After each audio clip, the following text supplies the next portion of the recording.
So ఇదేంటంటే Covid అంత ఫాస్ట్‌గా స్ప్రెడ్ అవ్వకపోయినా ఇది కూడా సేమ్ కోవిడ్ లాంటి రెస్పిరేటరీ సిమ్టమ్స్‌నే కలిగి ఉంటుంది. అప్పర్ అండ్ లోవర్ రెస్పిరేటరీ సిమ్టమ్స్‌ని మనకి కలిగిస్తుంది.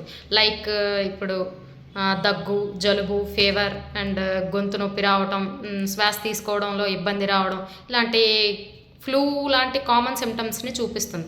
అండ్ ఇది కూడా స్ప్రెడ్డింగ్ నేచర్ అనేది గాల్లో వెళ్ళే తుంపర్ల ద్వారా మనకి దగ్గినప్పుడు, తుమ్మినప్పుడు వచ్చే తుంపర్లు ఉంటాయి కదా! అలాంటి ద్వారా హ్యాండ్ షేక్ చేసుకోవడం వలన అండ్ దగ్గరగా ఈ లక్షణాలు ఉన్న వాళ్ళకి మనం దగ్గరగా అప్రోచ్ అవ్వడం వలన సో ఇలా స్ప్రెడ్డింగ్ అనేది సేమ్ కోవిడ్ లాగానే ఉంటుంది.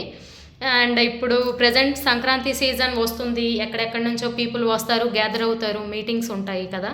సో మన జాగ్రత్తలో ఖచ్చితంగా ఉండాల్సిన టైం అయితే ఇది. సో దీనికి మనం చేయవలసిన జాగ్రత్తలు యాజ్ యూజువల్ కోవిడ్ టైం అప్పుడు ఎలా మనం శానిటైజేషన్ చేసుకున్నాము, మాస్కులు పెట్టుకున్నాము, దగ్గేటప్పుడు, తుమ్మేటప్పుడు కర్చీఫ్ అడ్డు పెట్టుకొని తుమ్మడం and public gatherings, public meetings ఉంటాయి కదా! అలాంటి వాటికి కొంచెం దూరంగా ఉండడం. సిమ్టమ్స్ ఎవరిలో అయితే మనకి కనిపిస్తున్నాయో అలాంటి వాళ్ళకి కొంచెం మనం దూరంగా ఉండడం. సో జాగ్రత్తలు అయితే తీసుకోవాలి తప్పనిసరిగా.